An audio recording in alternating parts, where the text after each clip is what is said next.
Okay, here we Oh, go. there we go. We are back. We are back. It is Jim and Dave's Beer Review, number 10.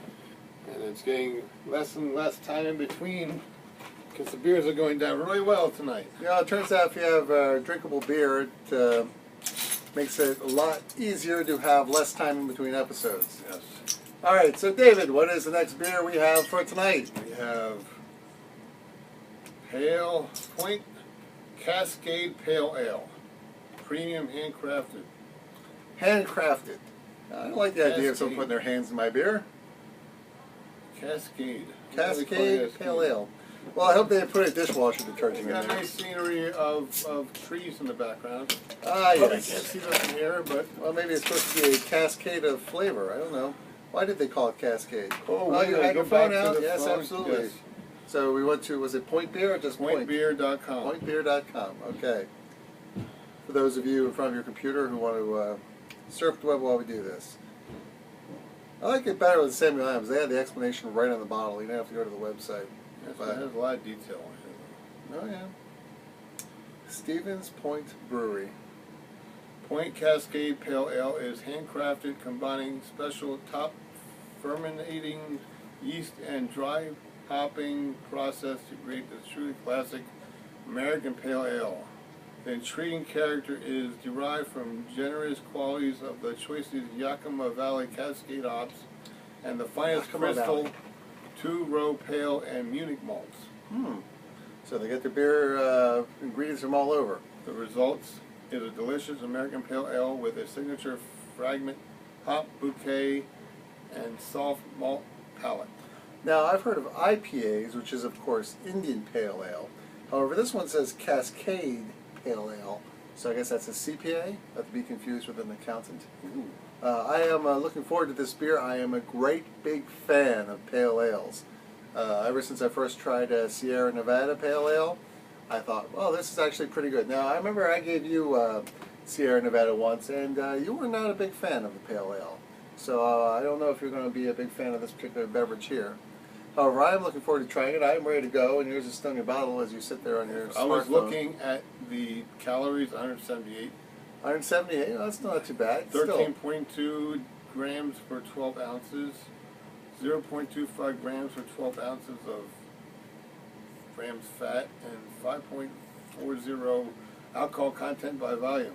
And it has a bunch of award winners on here, going back to 1998. Oh, so 1997 World Beer Championships, gold medal winner, 1997. well, for all these awards, I really think I should have heard about points before now. But Yes.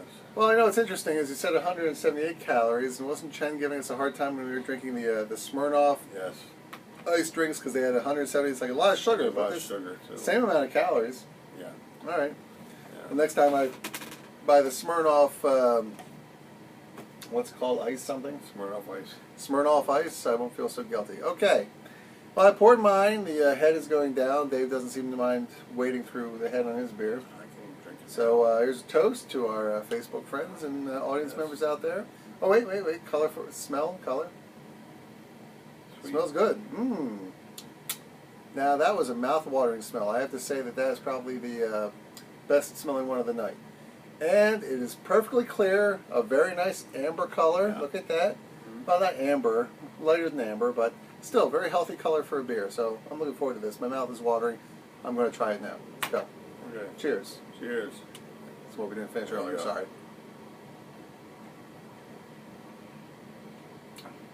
Oh yeah. Now that's good. I tell you what, pale ale. That's lagers and pale ales. That's in my range right there. That's pretty good. Oh, that is very good. I may have to give that Bit of an aftertaste to it. a little bit of an aftertaste, slightly better finish. Not too bad. Very smooth going down. I had to stop myself on my first sip because I could have kept going. I could have drank the whole thing in one shot. But we're sipping because this is a base test. Basically, though, I heard when you actually do these taste tests, you're supposed to take it in your mouth, swirl it around, and spit it out. Yeah, wow. That. Oh my! Yeah, well, you know, it's. I'm drinking it. I'm not spitting any of this beer out. Well, I suppose after a while they're afraid that your judgment may become I impaired. like this kind of beer. So, well, I gotta say, you know, it's, well, I rated earlier in episode 9, this episode 10, right? Yes. I was giving you a scale of 1 to 10, and I put Samuel Adams at a 10 because I couldn't think of anything else. I don't know if that is necessarily a fair scale because, quite frankly, different beers, lagers, ales, all the other ones, they all have different characters and they're going for different flavors. So we may have to think about it and try to come up with a better rating scale. Like, for instance, we should have maybe pale ales on one, lagers on another. I don't know if you can have a good one for wheat beer. Yeah, ones with fruit. Now, I have to wonder, we've all heard of the, I believe it's pronounced Reinheitsgebot, the German purity law of 87, 97? Don't know. Well, the German, let's just call it the German beer purity law. And it basically said that beer can only consist of, what was it, water, yeast, barley, and hops. So 4 ingredients. Right. And so when you get something like the blueberry beer that we tried last year, I don't know if that would necessarily count. Not that it had blueberries in it, but, it was made on top of blueberries. You can tell he's been drinking a lot. It was only last week. Right. Well, I had no short-term memory. I had too much fun in college. You know what I'm saying? Anyway, moving right along. But if we're going to stick to the scale, just on general, 0 being like a Keystone, 10 being a Samuel, I'm going to have to give this an 8 or 9. I'm thinking about it. It's a little sour going down, just a hint. Very flavorful. I like a beer that's got some flavor to it. This definitely has a good flavor. And maybe I will, you know what, I'm going to go for it. I'm not going to give it a 9. I'm going to knock off a point for that little sort of, toughness going down. But I will give it an 8. 6.5. Ooh, harsh. No, the one I really liked, I only gave 7. Yeah, well, like I said, you didn't like the Sierra Nevada if I gave it to you, so you're not a pale ale guy. Not really. But I'm a beer guy. I'll drink all different kinds of beers. Right. Well, you did, like, for instance, you like the black beers. I like black the ale. dark, thicker Yep. beers. I really Yeah, those, they're okay with me. They don't seem to have they have a nice character, but not a whole lot of flavor to my palate. Not as much as this. This, to me, this is ale. This is beer right here. So this works for me. Dan, what do you think? It's not true mead because Well, it doesn't say mead. It says well, ale. Mead is ale.